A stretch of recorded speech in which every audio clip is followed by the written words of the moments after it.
कामचोर देवरानी। एक बार की बात है, सुषमा अपने पूरे परिवार के साथ खुशी खुशी मोहन नगर में रहती थी। उसकी 2 बहुएं थी, पल्लवी और शिवानी।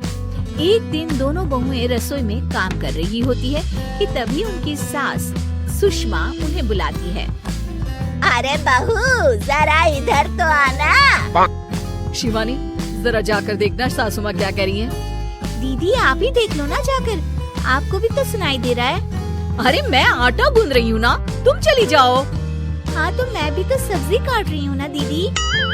अरे बहू जल्दी आओ। ओह, ये तो जाएगी नहीं, मैं ही जाकर देखती हूँ कि क्या करना है। पल्लवी सुषमा के कमरे में जाती है। जी मम्मी जी, क्या हुआ? शाम को घर पर कुछ मेहमान आने वाले हैं, तो तुम अच्छा सा खाना बना लेना बहू। ठीक है मम्मी जी, आप बता दीजिए क्या क्या बनाना है और कितने लोग आ रहे हैं। सुनील की मौसी जी और उनका पूरा परिवार आ रहा है। कुल मिलाकर 3 लोग और हमें मिलाकर हुए 9 लोग। तो अभी से ही तैयारी करना शुरू कर दो। और हाँ, घर की सफाई भी कर देना, हाँ अच्छे से। जी मम्मी जी, सब काम हो जाएगा, आप चिंता मत कीजिए। पल्लवी शिवानी को घर में मेहमान आने वाले हैं इसके बारे में बताती है। क्या 9 लोगों का खाना बनाना होगा, घर की सफाई करनी है? बाप रे, सासू माँ ने तो हमें घर की नौकरानी ही समझ कर रखा है। ऐसा नहीं बोलते शिवानी, हम इस घर की बहू हैं और घर के काम करना हमारा फर्ज है।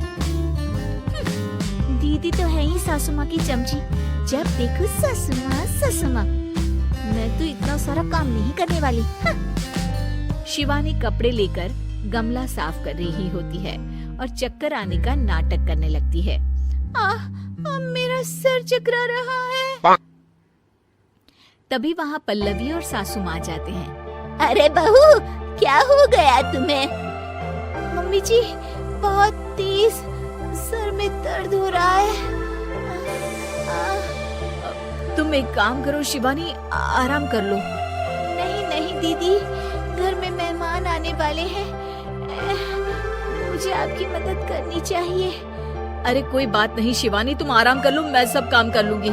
ठीक है दीदी, अगर आप इतना कह रही हैं तो आराम कर लेती हूँ। शिवानी आराम से अपने कमरे में मैगजीन पढ़ रही होती है। इसे कहते हैं आराम की जिंदगी। इतना सारा काम। चलो सारा काम खत्म हो गया, शिवानी को देख आती हूँ। शिवानी अपने कमरे में ईयरफोन में गाने सुनते सुनते सो जाती है और उसके साइड में मैगजीन भी रखी होती है। पल्लवी वहाँ आ जाती है और वो सब देखती है। ओहो, तो मतलब सब काम चोरी का बहाना था। अभी बताती हूँ इसको। घर का सारा काम मुझे करना पड़ा और ये महारानी यहाँ मैगजीन पढ़ रही है, गाने सुन रही है। पल्लवी रसोई से एक प्लेट और चम्मच लेकर आती है और शिवानी को थाली बजाकर उठाने लगती है। शिवानी अचानक से उठती है। उठ गई महारानी, गाने भी सुन लिए, मैगजीन भी पढ़ ली। तुम तो बहुत बड़ी झूठी निकली शिवानी। तुमने सर दर्द का बहाना बनाया ताकि काम करने से बच सको। हाँ बनाया बहाना, तो क्या करती, इतने सारे काम करती। मुझे कोई शौक नहीं है चापलूसी का। क्या चापलूसी? तुम्हें लगता है कि मैं सारे काम चापलूसी के लिए कर रही हूँ? नहीं तो क्या। तभी वहाँ सासू माँ आ जाती हैं। अरे बहू, वो लोग बस आने ही वाले हैं, तुम तैयारियां कर लो। जी सासू माँ, तुझे तो मैं बाद में देखती हूँ। सब खाना खाने बैठते हैं और खाना शुरू करते हैं। तभी सुनील की मौसी बोलती है। वाह भाई वाह, खाना तो बहुत ही अच्छा बना है सुषमा जी, एक एक चीज में क्या स्वाद है। ये सुनकर शिवानी मुंह बना लेती है। उसे अपनी जेठानी की इतनी तारीफ रास नहीं आती। आपकी बहुएं तो बहुत ही अच्छा खाना बनाती हैं।